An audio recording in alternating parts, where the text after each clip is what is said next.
So this is why Alone Again by Gilbert O'Sullivan is one of the saddest songs you can ever play, ever. We're just gonna focus on the chords for today. So we're in the key of F sharp, but for the sake of guitar, I'm gonna be speaking like it's in E. This song has one of the best cases of borrowed chords that I've ever seen, where we're pulling chords from F sharp minor and using them in this normally very mundane progression to make it sound way sadder. I'll point those out whenever we do it. So we'll start off with our E chord, which is our 1.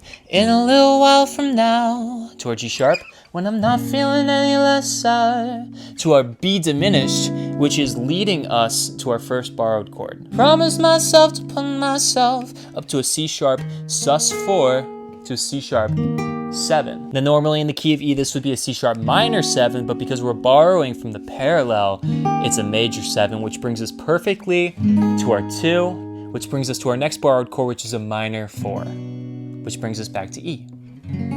But that E isn't resolved for long because we go from our E to an E augmented to an E6 to a D sharp, which comes absolutely out of nowhere, but because we're resolving to our G sharp minor, it makes perfect sense. So we go from our G sharp right here to a B minor to an E7 to an F sharp minor, which is our 2, up to a minor 4 right here.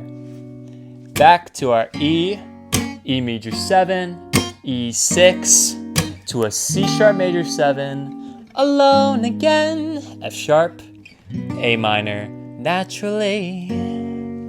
There's so many chords in this song. Let me know if you have any questions.